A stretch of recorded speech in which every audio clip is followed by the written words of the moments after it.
It's a magnifying glass on the human condition right now.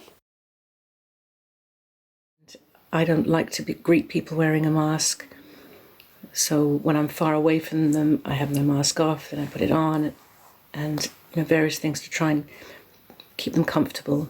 Whenever I finish a shift, when I come home from work, especially if I'm on nights, my boyfriend can't believe my face because it is bruised across my nose. This bridge of my nose is bright red, and I have imprints of the mask all down my face. We have certain states here that are taking this very seriously. We have other states that are not, and they do not have any quarantine guidelines or restrictions in place.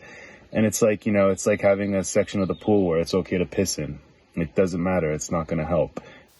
My daughter doesn't live with me, so seeing her at FaceTime, I haven't seen her for like a few months now. And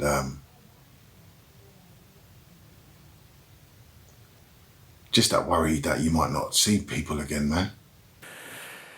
Has anyone else watched TV and you're suddenly aware of how much people are touching their faces and touching each other and hugging each other and being around each other and licking each other's stuff? It's just crazy. Do you know, I've not been wearing makeup and I've been doing nothing to my hair. I've actually done my hair specifically for this video, so you should count yourself lucky. I'm just beginning to slightly worry about going to the supermarket and wondering who touched my supermarket trolley before me. There will be a shift, and what I'm seeing at an individual level is that people are individually shifting. So I think if enough individuals shift, then collectively we could shift into a more aware and caring way of life. Since the COVID-19 outbreak, I have been eating, sleeping. I've been washing my hands more than I ever had in my whole life. I've started running a bit. I'm definitely eating a bit too much junk. That's changing. I've learnt to sleep on the floor on a mattress. We spent a collective 5 hours nearly on the phone the other day. On a Sunday, wasn't it? Since COVID-19, my time has been spacious. Also, our house is tidier than it's ever been. I've been using the time to not drink. It's probably the biggest detox. 4 or 5 weeks under lockdown will be the biggest detox I've had since I'm about 15. For me personally, at the moment, I've noticed that I think I'm actually happier. I've taken this time as a chance for me to change my ways of thinking. And then often by the evening, I'm finding a bit more peace and just sort of being a bit kinder to myself and saying, hey man, you're doing all right. You just hang in there. COVID-19 has affected me mostly emotionally. Pretty much overnight, I lost all my work. So I went from having a decent income to having an income of flat zero. I don't know one person that hasn't been affected. And I think what's happening with the COVID-19 outbreak is that people are being really confronted by their own personal issues, but they're also, it seems, be really ready to work quite deeply. What's been harder is the emotional side of things, is thinking about losing people that are close to me, watching the world change so quickly. Okay, so what? Nobody has a job. Everybody just has to be locked in their house. People have got nowhere to run. There's no distraction. So people are perhaps feeling more deeply into themselves. And I see quite a lot of transformation taking place, which is actually quite heartening. Since the COVID-19 outbreak, I feel like the government have been a bit slow. I got a letter, I think it was last week, saying what we all need to do, and we need to self-isolate, and what do we do if we're ill, that we need to ring 111 and all that from the government. And I laughed because I thought, what's the point now? The sort of solutions they've come up with have been pretty lackluster. I think the big one, which has been a real shame, is I think this was the perfect opportunity to implement a universal basic income. Every government is reacting differently, and we don't really know what works yet. We have a president that comes on television, and he says that 200,000 dead is a good situation. Well, that's not a good situation. This is this is the United States. That's a fucking terrible situation. And early on, they were telling us not to wear masks, and we don't know why. Maybe they knew that there wouldn't be enough when it came down to it, but that has been disturbing. I think that they're doing okay. I think they're also responding when they're being challenged as well, and they're trying to factor in everybody in society. Politics in the last year and a half, 2 years, 2.5 years. I don't trust our government, I'll be honest. I don't trust them to not use this situation to gain more power. We spend hours discussing conspiracy theories. I don't think any of us are in a position to judge, actually. Prime Minister's got the virus, as is his health minister, as is the chief health officer as well. I wonder how Boris Johnson will feel about it now after having it and after being in the NHS and having intensive care. So I'm sure he appreciated the care that they gave and saw the stress that everyone's under. So I'm very pleased that he's a lot better. I feel like he's going to let the NHS be run into the ground, and then guess what? The private companies will buy the whole thing out in the name of national security.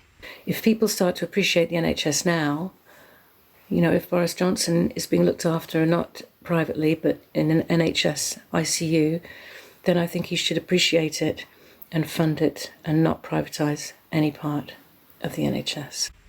It's undermined our systems. All the things we've been told can't happen, for example, homeless people being taken off the streets. I mean, that could have been sorted out a long time ago. Suddenly, Boris Johnson says he's giving beds to all the homeless. There aren't any homeless anymore. Okay, right. Why the bollocks didn't you do that before? And when Boris Johnson said, oh, you will get family members that will die. Like, no. He said you will lose loved ones. And it's just like, no, put everyone in quarantine and then it'll be fine. Because he let loved ones die before he put everyone in quarantine. And some of these politicians are not going to come out of it well. Since COVID hit, there have been a lot of stories around the virus. I had to come away from social media for a bit. I was like, do you know what? I need to come away, especially with being ill with it. It was just freaking me out. So I'm like, I don't need to know this because this information don't make sense. Since my job finished, since I got home, that's what I've been doing. Like, I have the news on in the morning, I have the news on at lunchtime, I have the news on in the evening. And then I'm scrolling on my phone. Our modern technologies can sometimes put us at huge levels of despair. But now we've been able to harness that incredible technology. I mean, the first couple of weeks, I was really looking at everything and drive myself a little mad. And every day I do look at the figures from Spain and Italy in particular, and, you know, my heart breaks. I don't understand why certain media outlets and certain people in the media and in broadcasting, including colleagues of mine, start with vitriol. I think always start from a point of view of compassion and attempting to understand, because after all, we're all in this together and people want to follow the rules, but people also have to worry about their own mental well-being. A lot of times I think the media, they cover up. I think they're not telling us everything.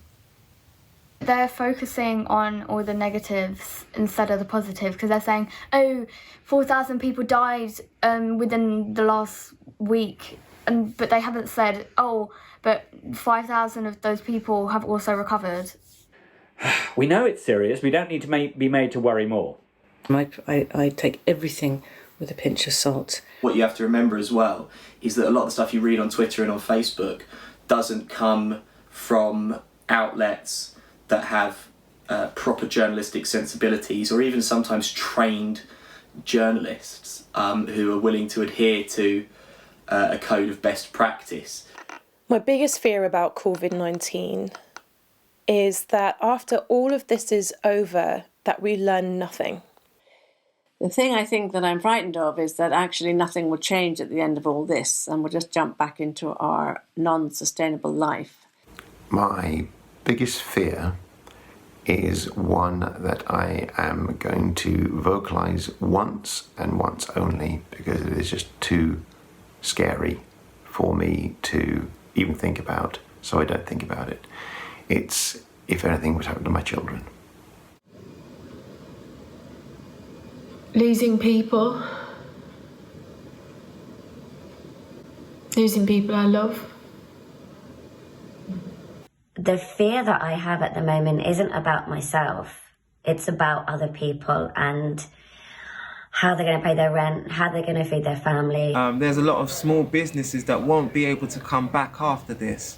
I really, really fear that this will just be forgotten, swept under the carpet when we've got so much to learn from it. Oh, I think the hardest thing, I think I share this with pretty much everyone that I spoke to about it, is the not knowing and what this virus is and how it can mutate. And it seems to be mutating as the weeks go on. And I think that uncertainty leads to fear, and that fear can lead to chaos and worry.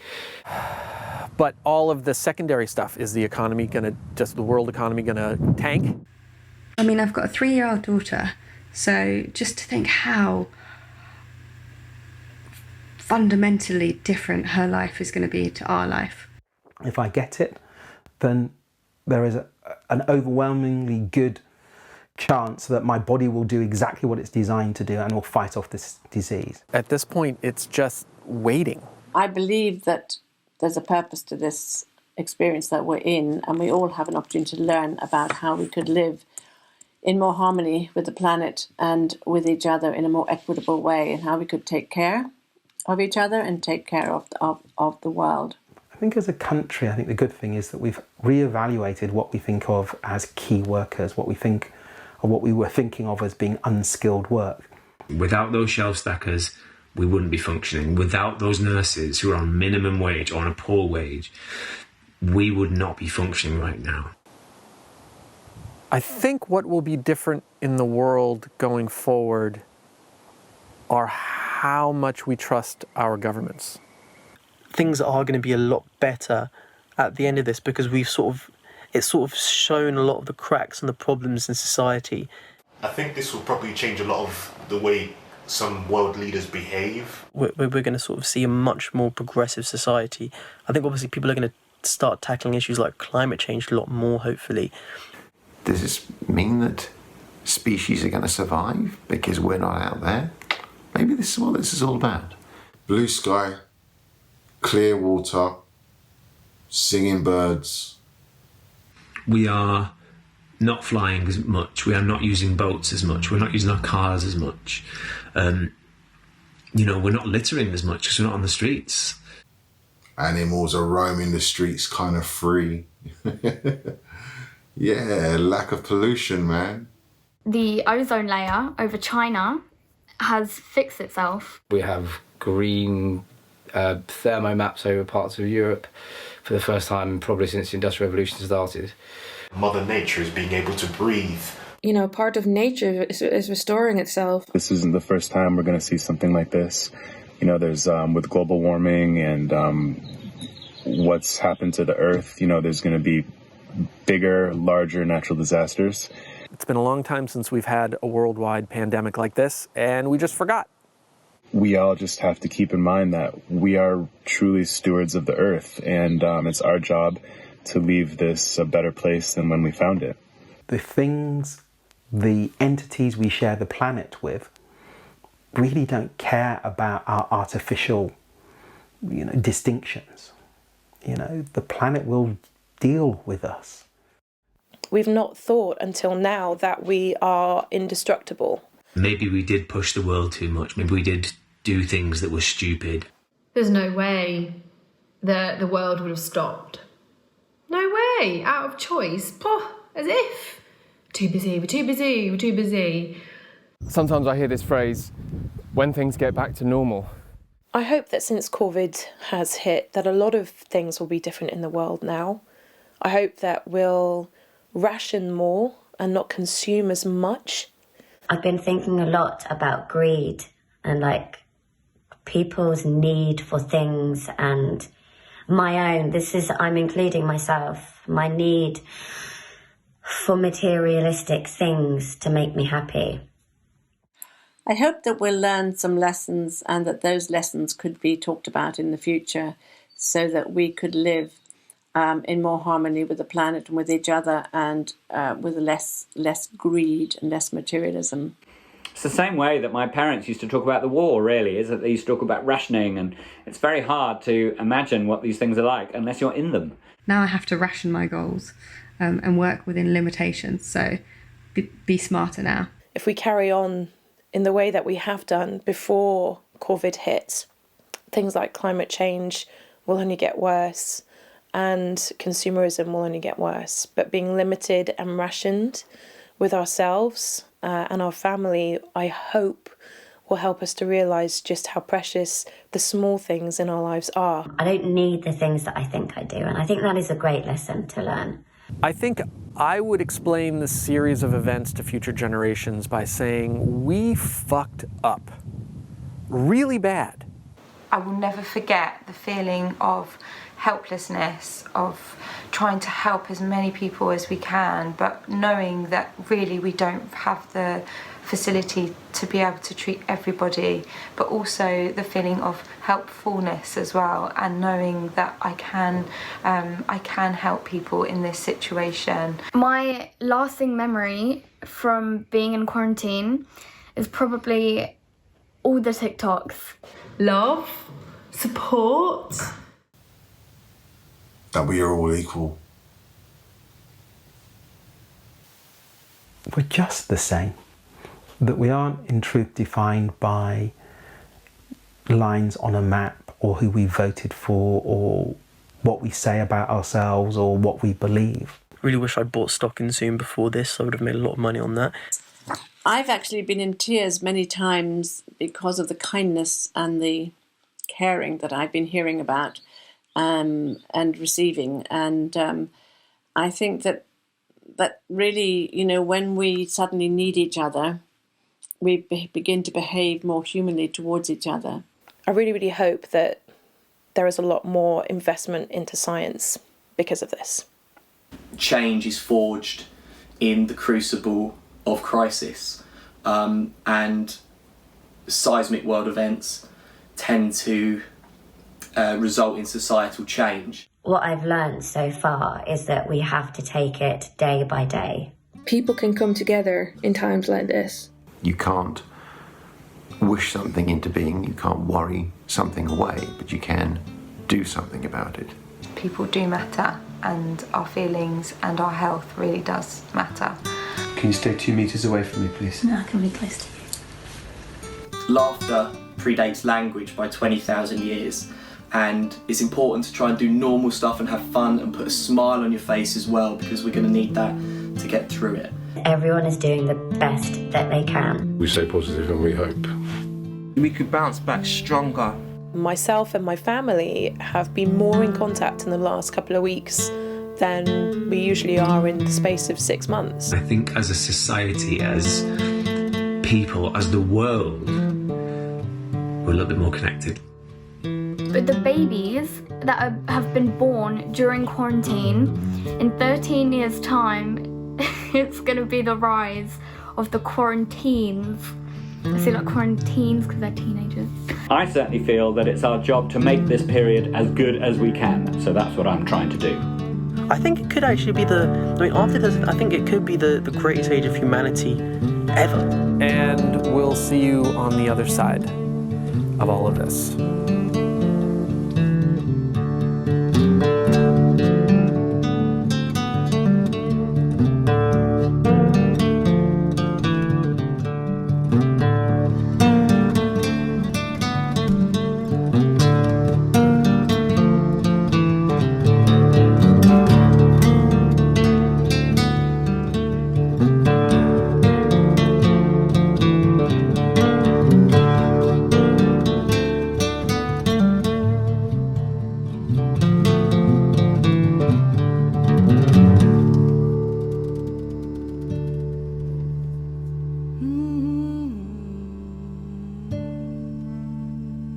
Just like you'd wear underpants, people are going to be wearing masks after this.